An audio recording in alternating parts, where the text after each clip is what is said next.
আবু বকর সিদ্দিক রাদিয়াল্লাহু তাআলা আনহু আমার নবী মুস্তাফাকে কতটা ভালোবাসতেন। নবী মুস্তাফা সাহেবুল আওলাদ সাল্লাল্লাহু তাআলা আলাইহি ওয়াসাল্লামের ইন্তেকালের 2.5 বছর পরে সিদ্দিক আকবরের ইন্তেকাল হয়েছে।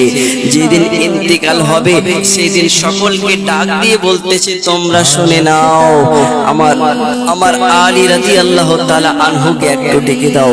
মাওলায়ে আলী সিদ্দিক আকবরের কাছে আসলেন।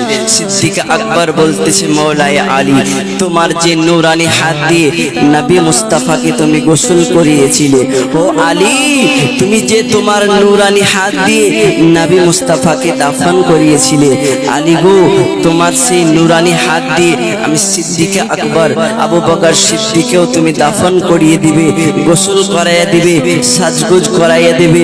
তবে আলী শুনে নাও একটা কথা, যখন আমি সিদ্দিক আকবর আমার ইন্তিকাল হয়ে যাবে, তুমি নবীর রওজায় গিয়ে ডাক দিয়ে বলবে, ইয়া রাসূলুল্লাহ, আজকে আপনার বন্ধু আপনার কাছে আসতে চাই।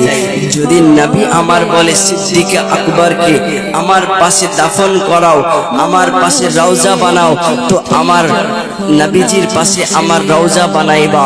আর যদি নবী মুস্তাফা রওজা থেকে কোনো আওয়াজ না আসে, তো তুমি আমাকে জান্নাতুল বাকিতে দাফন করে দেবে।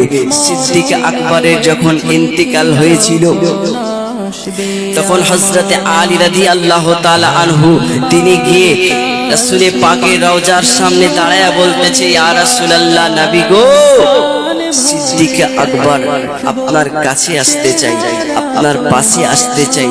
ইয়া রাসূলুল্লাহ, আপনি যদি হুকুম দেন আপনার পাশে আসবে, অতএব আপনি যদি হুকুম না দেন, ইয়া রাসূলুল্লাহ, সিদ্দিক আকবর জান্নাতুল বাকিতে তার দাফন করা হবে।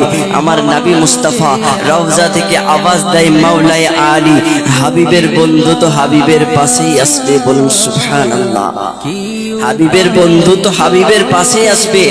নিয়ে এসো আমার সিদ্দিক আকবরকে আমার পাশে দাফন করে দাও। বলুন সুবহানাল্লাহ।